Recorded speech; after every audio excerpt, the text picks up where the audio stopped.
Hey everybody, Ross here, and this is Bible Study Superstar. If this is your first time on this channel, click the first link down in the description, or if you'd like to see what's just been happening recently, click the second link down in the description.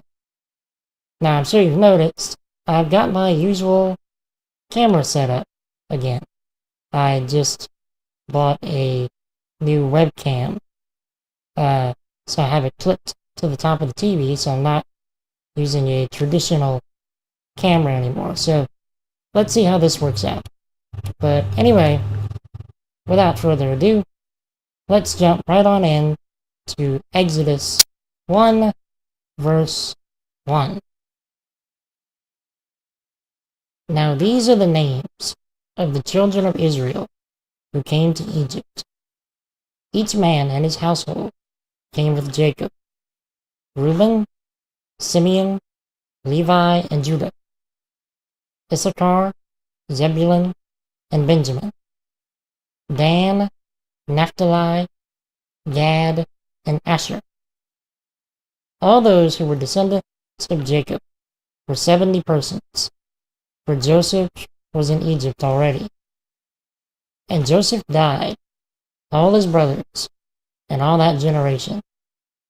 But the children of Israel were fruitful and increased abundantly, multiplied and grew exceedingly mighty, and the land was filled with them. Now there arose a new king over Egypt, who did not know Joseph. And he said to his people, "Look, the people of the children of Israel are more and mightier than we. Come, let us deal shrewdly with them, lest they multiply, and it happen, in the event of war, that they also join our enemies and fight against us, and so go up out of the land." Therefore they set taskmasters over them to afflict them with their burdens. And they built for Pharaoh supply cities, Pithom and Ramses.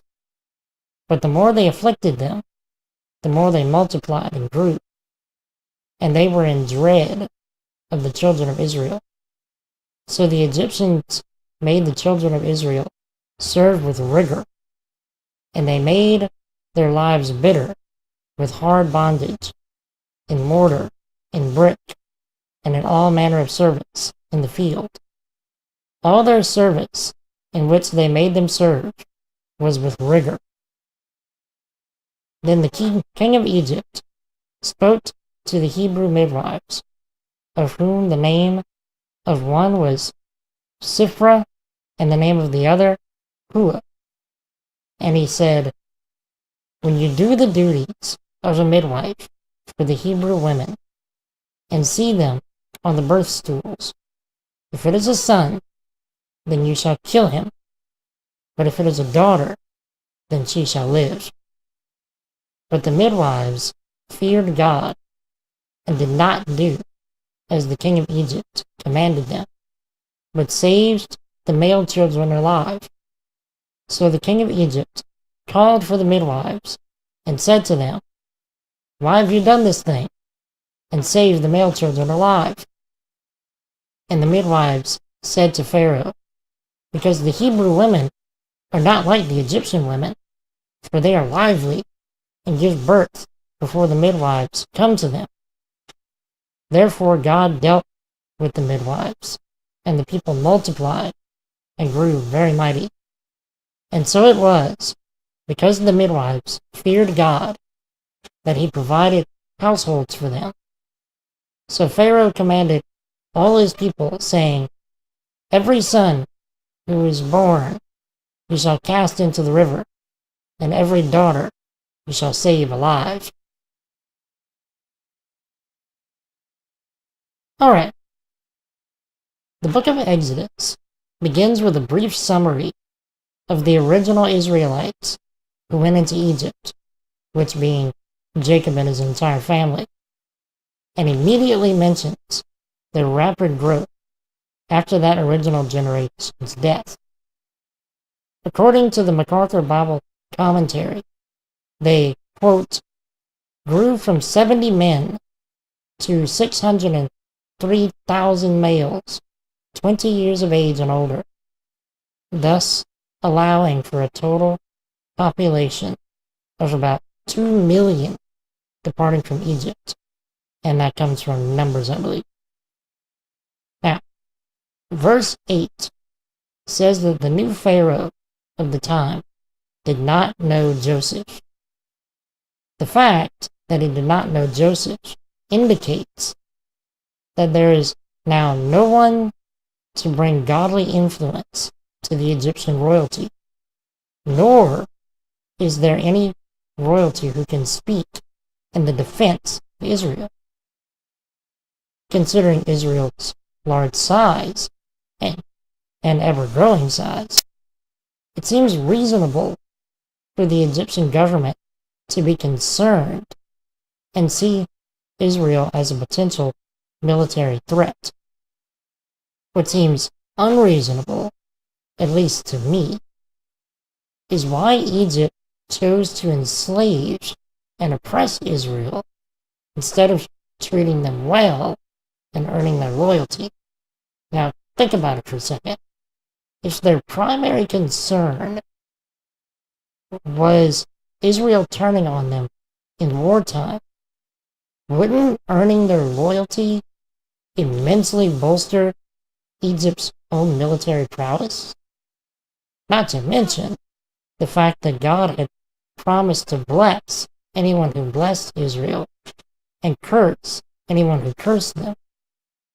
Even if Pharaoh didn't know of that promise, treating Israel well held more benefits regardless. Now, either way, Pharaoh decided that keeping Israel oppressed would better maintain his rule and control over Egypt. Not to mention it gave him a pretty massive slave labor force. His plan backfired though, because the more he oppressed the Israelites, the more they multiplied. When he didn't get the hint from that, he made their lives, quote, bitter with hard bondage, end quote. Just as before, Israel's affliction only made them multiply even more. This caused Pharaoh to order all of the midwives to kill every infant, male infant that is, in order to stop Israel's growth. Pharaoh allowed the infant girls to live because Egyptian boys would marry them, eventually causing the Israelite bloodline to end. At least, seems logical to me. Anyway, the midwives feared God, however, and allowed the boys to live. When asked why they allowed the boys to live, the midwives claimed that the women gave birth before they could arrive. Now, because the midwives feared God, I doubt they would lie in what they told Pharaoh. This is purely speculation on my part, but they may have purposely taken a long time getting to the women in labor to give them time to give birth before their arrival. Perhaps they showed the relatives of the women what to do beforehand. I mean, I don't know. Another more reasonable explanation comes from the MacArthur Bible Commentary, which says, quote, God was directly involved in this affair of birth and national growth. This is the key to understanding why no decree of Pharaoh would work out as he intended it, and why Hebrew women were so healthy and gave birth with ease, end quote. How do you think this went down? Let me know in the comments. And finally, knowing that the midwives would not carry out his command, Pharaoh ends the chapter by ordering the people of Egypt to kill every infant boy themselves by casting them into the river, thus highly increasing the probability that these infant boys would be killed. But anyway, that's all I have for today. Thanks for watching. If you have any comments, questions, feedback, or suggestions, leave them down below in the comments. And may God make you as Ephraim and Manasseh, to be fruitful where you are, and to forget the pain of your past. Thank you for watching, and I will see you all soon in Exodus 2.